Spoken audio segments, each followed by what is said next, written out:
Hello, welcome back. This is Lorenzo and you're watching a mission a day.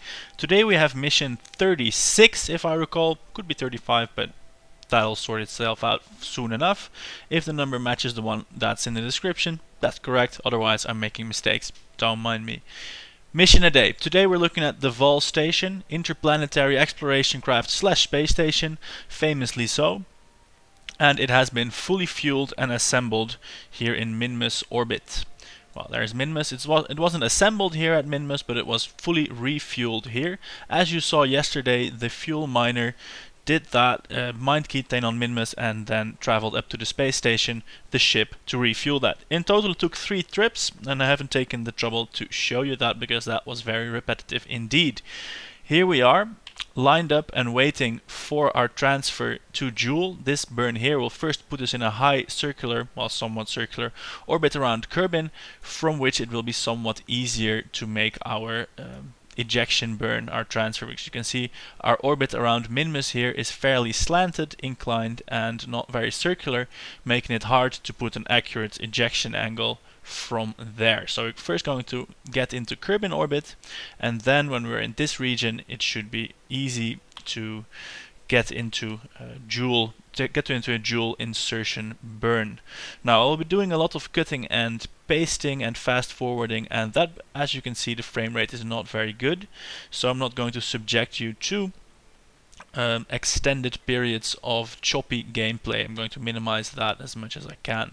For now I'm going to retract the solar panels because we're about to do a burn in about 4 minutes, and we should put the station in ready status. So no solar panels extended, every person, every Kerbal on board and ready to perform our burn. You can see the resource tab here, everything is fully fueled, and that should make everyone happy, I dare say.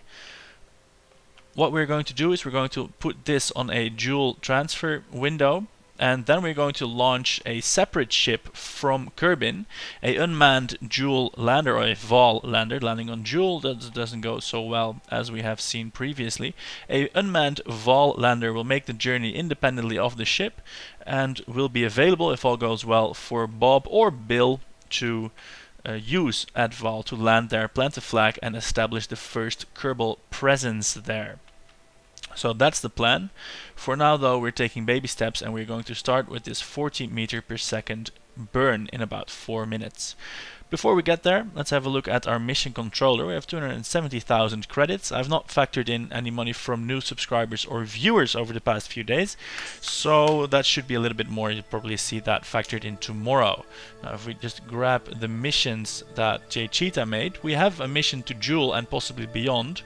What we do there, the goal here is to have 3 in orbit around Kerbin, then after that go put a guy in the atmosphere of Joule below 130 kilometers and then land someone on Vall. Now we're not going to look at the mission controller again. We will do all these things, at least the crew in Kerbin orbit. There have been 3 at different points that I'm just going to rule that counts. What we are going to do when we get to Joule is this manned lander. Sorry about that. This lander, or this excursion vehicle, will take either Bob or Bill. They are going to have to draw straws, and they will take it down into the upper layers of the Joule atmosphere, at least at around 130 kilometers, to do research, take samples, and generally be really afraid. Their survival is everything but guaranteed, but that will be done to complete that requirement of the mission. Meanwhile, the remaining one, the other one, will take the unmanned Vall lander that's going to fly there as well and land on Vall. And if all that works, I'm going to deem that mission successful and claim the requirement myself. So you're not going to see me use the mission controller a whole lot, because that kind of multi-vessel tiered staged approach is not really compatible with the mission controller. If you switch a vessel or go on EVA, the goals reset, and that doesn't really work out so well. So for now, we're coming up on the burn. Sit back, enjoy that, and hopefully I will be seeing you when we are transferring to Joule. So see you in a bit. So just made my first rather big error. I started to burn from the space station while I was controlling it from the docking port. So that gave some speed in completely the wrong direction. Fortunately, the thrust to weight ratio is quite low at this point, so it wasn't too bad indeed. Here's a tip: if you're building a modular multi-part large spaceship, always make sure you're controlling it from the bit that actually pointing in the direction that you want to be controlling it from. Do that first and then fire your engines. So here we go again for a second attempt. Definitely needing to use the RCS to keep pointing in somewhat the right direction, but otherwise this burn is looking good. We have a rather strong thrust to weight ratio. We can accelerate this whole station at a little under a G, so overall I'm fairly happy with that. So that's the burn somewhat completed. Let's have a look. Oh my god, the monopropellant is going so rapidly. That is definitely going to be a problem. I'm probably going to go through all of that just in the dual burn. Look, well, the orbit, it's a far cry from what was planned, but fortunately for this orbit, that is not really so important. So we can just happily time warp further until we are actually in Kerbin orbit, where we can then plan the dual maneuver. So I'm going to do that. See you there. Here we are, coming up on the burn. The ship is ready for it, and we are facing a 2647 meter per second burn. This is probably the largest burn this ship will ever perform, and you might wonder why it's so large. We are doing the transfer burn to Joule from a very high orbit above Kerbin. This makes it slightly less effective than one done right over the surface. Also, I'm seeing that it's not quite the most efficient ejection angle, but this will get us into a capture with Joule, and that leaves us a little bit of room to make the encounter with the unmanned lander more efficient, so that will get there first. So that's that, and the burn will take a little bit more delta V than you might have expected, because we are performing it rather high above Kerbin, 60,000 kilometers high. We could exploit the Oberth effect, where you basically get more orbital energy for every expended impulse of rocket, every impulse into your rocket, by being lower down in the gravity well. That way you lose less energy by lifting the fuel out of that well, or it's exploited by well, the best way to explain that is that the kinetic energy term has velocity squared in it. So if you're lower down in the gravity well, you're going faster. So every amount of impulse, the amount of delta V, which is measured in meter per second with no exponential term anywhere, will be the same, but the amount of energy imparted will be higher, because that velocity comes on top of a higher pile, and that the higher that velocity is stacked, the greater the effect in orbital energy it is. So in general, what you want to take away from that is that at any burn you want to do as close as possible to a celestial body. We're not doing it now. I did some fiddling with the maneuver nodes, and if I spended 150 meters per second of delta V getting down close to Kerbin, then performing the burn to Joule, that would have been about 2100. So in total that would have saved us about 400 or 500 meters per second of delta V. Quite a substantial amount, but I opted not to do it for a different reason, because this burn will take us quite a while, about 15 minutes going on this thrust level, and therefore the relatively flatter shape of our trajectory here makes it advantageous to burn here. Because we're burning here, our orbit is hardly curved at all, at least not in the 15-minute time frame that we're burning, so our trajectory is way more predictable. It resembles a instantaneous application of impulse more, because all of it is happening in the same direction. Whereas if you're in an orbit close to Kerbin, where the efficiency sure is higher, you are deviating more from your planned maneuver node if you're burning over 15 minutes, because then you'll have completed about half an orbit and you're burning in a lot of different directions because of that. So we're not doing that. We are instead burning from the higher orbit, opting to forego fuel efficiency in favor of a predictable trajectory. our rocket that will go directly from Kerbin will be more efficient because of that. Actually, it's not going to go directly from Kerbin, it's going to hop past Minmus first as well, because by refueling there we can save on launch costs, because as with this space station we don't need to get all the fuel in orbit from Kerbin. We can get some of it from Minmus, which is a lot more efficient, a lot cheaper, and because we are still not millionaires yet, we want that cheaper stuff. So first things first though, let's see if we can get this into an orbit. As you can see, I'm currently burning at full throttle, expending some RCS fuel to keep it steady, which is working fine, I'm happy to report. This will take a while, so I will not bore you for that whole 10 minutes. If nothing strange happens, I will skip forward to the end of that burn, so see you then. And here we are, almost through our burn, or with about 3 minutes remaining, and we're coming up on our first problem, and if you can spot it, it's the running out of monopropellant. I have underestimated the amount of it I would need to keep the ship stable, and as a result we're going to run out. I've tried disabling the RCS ports on the back so there wasn't any needless wastage, but that, well, it slowed the loss down a bit but didn't completely stop it. So I'm going to throttle down before it actually runs out, and hopefully the reaction wheel control systems will be able to, as you can see, as I throttle down now, the usage has dropped down as well.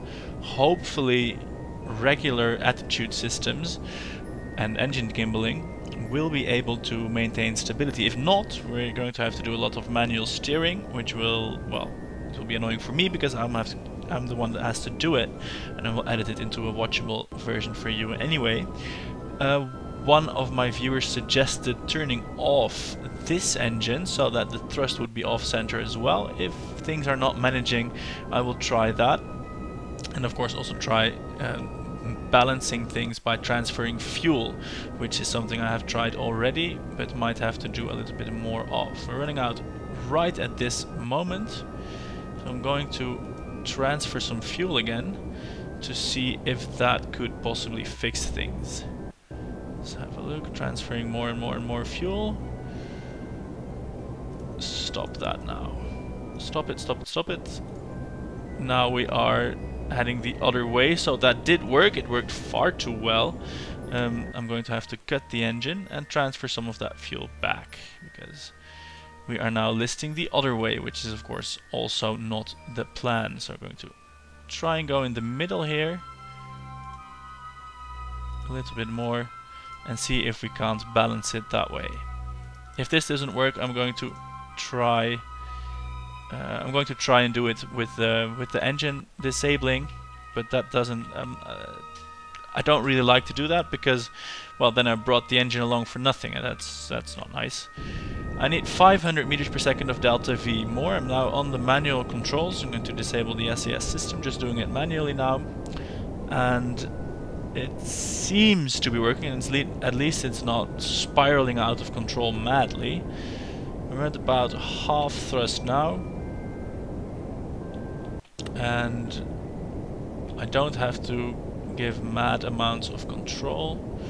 I have to give a bit, but this is something that the SES system could possibly take care of as well. Of course, if I was a smart and thinking rocket engineer, I would have done the fuel balancing thing before the monopropellant runs out, but I did not, and now we're stuck without any monopropellant. On the bright side, that should give us a little bit of extra delta V because we're taking along less mass, but that is of course not what that system is for. Actually, I think I've done a pretty bang-on job with the balancing now, because we're at full thrust and I'm not having to do any steering. I'm going to thrust this to the SAS system, and I'm going to note down this number: 211 fuels and 300 oxidizers. That and the other half fueled makes for a balanced craft. Of course, there's a little bit of extra fuel in this pipeline that will start to run out as soon as these are empty, but that is not for today to worry about yet. When that happens, I can see what happens then. Anyway, it won't remain perfect because of the shifting center of masses inherent in rocket burns, but for now the problem has been solved. and we require only 260 meters per second extra. Still, that's a minute of waiting, so I will get that for you, so see you in a bit. Here we are, burn completed. We are set for an encounter with Jewel in about a year, and we will fine-tune that later. We're here at the ascending node. That will probably be the greatest opportunity to fine-tune it. It's only half a degree separation though. We can do that later. For now it's time to put the vehicle in cruise mode. Tell Bill and Bob to relax because they will be here for a while. Basically cruise mode is nothing but extending the solar panels.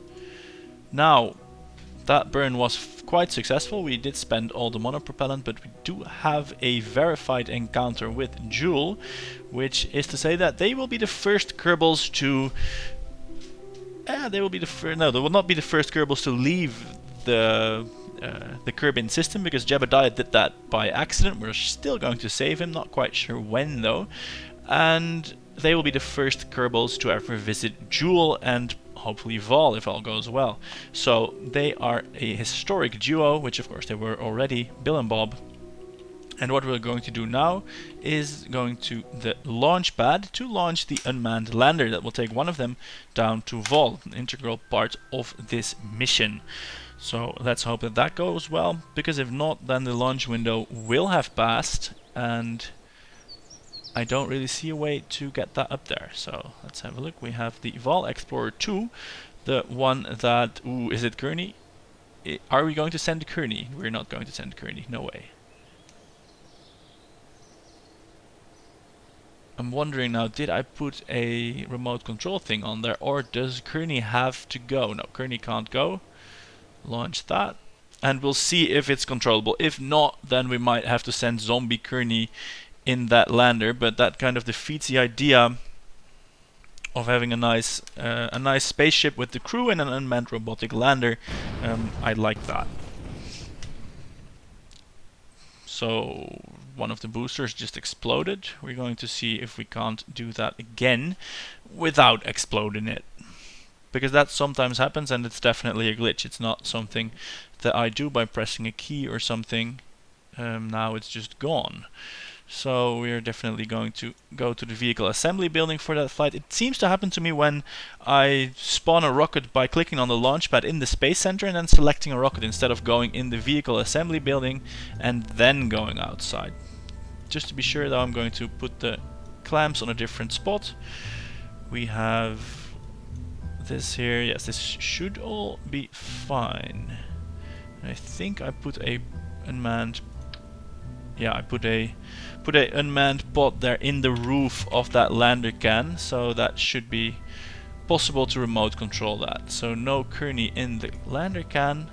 Save this setup and try and launch it from here. See if that works. Let's hope it does.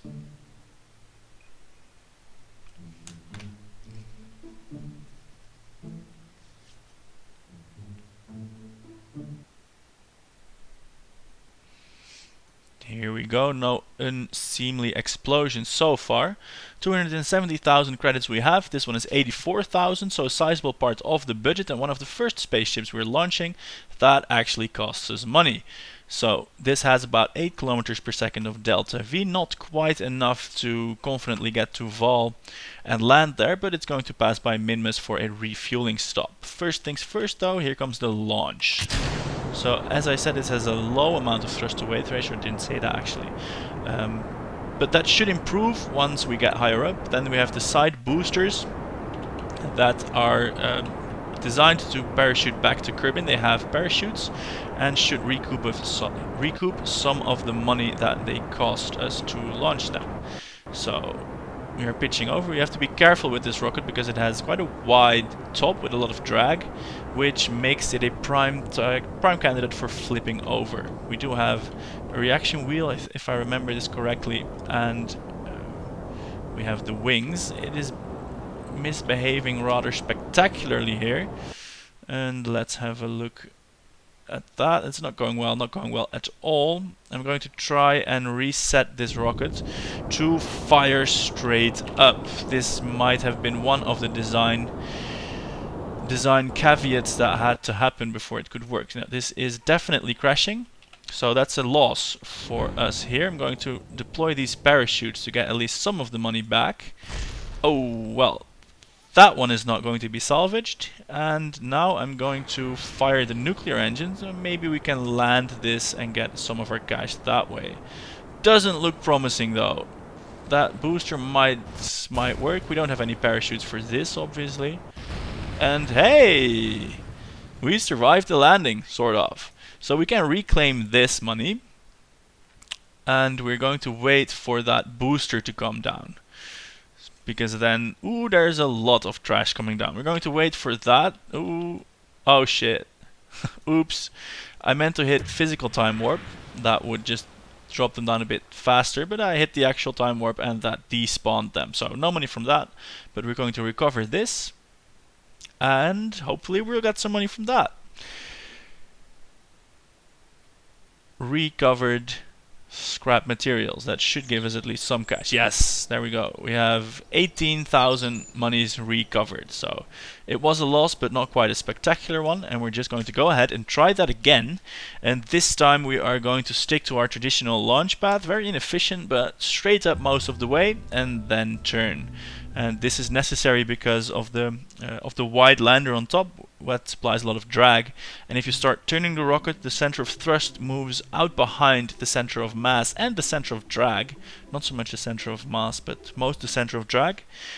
And when that starts to move too much out of step, the rocket wants to flip over. That's not good. We don't want that, but the rocket does. So here we go again, spending money because we have a launch window to catch and there's nothing we can do about that. After this launch we're at 125,000, so hopefully this will go right. And we're going to send it right up. No steering, no complex maneuvering, none of that.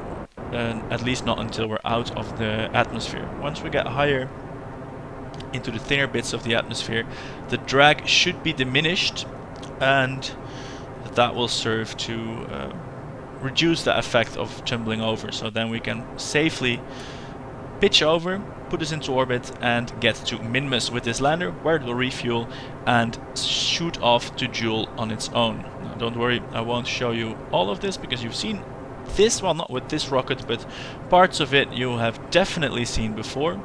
So I'm just going to see if we manage to get this rocket up to a safe altitude for pitching over, and if we do, then I will cut to the end where it is happily on its way to Joule, hopefully, at any rate.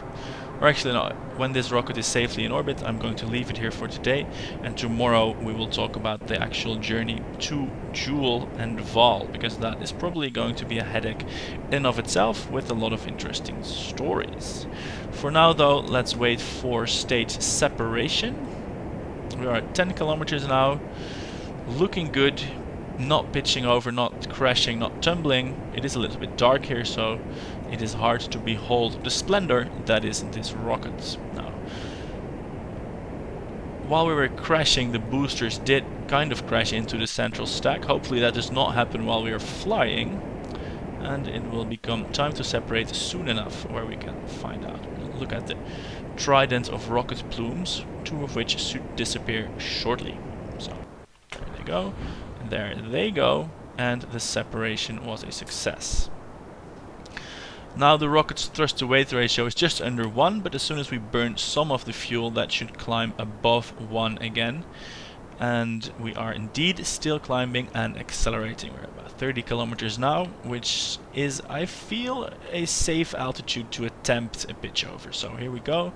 Nothing too aggressive, but we are definitely heading in that 90-degree direction. So everything seems to be going well so far, and I am a happy rocket man. So I'm going to leave it here for today. This orbiting of this probe, this lander, the rendezvous at Minmus, the refueling, I will do all of that off screen, and tomorrow we will pick up with the Joule insertion of this baby. Of course, if something terrible happens, I will tell you and you can laugh at me, but so far let's assume everything is going to go well, and I will see you tomorrow for the trip to Joule. This was Lorenzo. Thank you so much for watching, and of course if you did watch, you gave me 100 credits to recoup some of the losses. That that exploding rocket gave us, and if you happen to subscribe, he'll give me 1,000 credits. That will be used only to build new rockets to explode or to fly with to different places. So that should be a good move. Subscribe, give me that 1,000, and share, like, and do all that good stuff. Thanks for that. Thank you for watching. This was Lorenzo. See you tomorrow.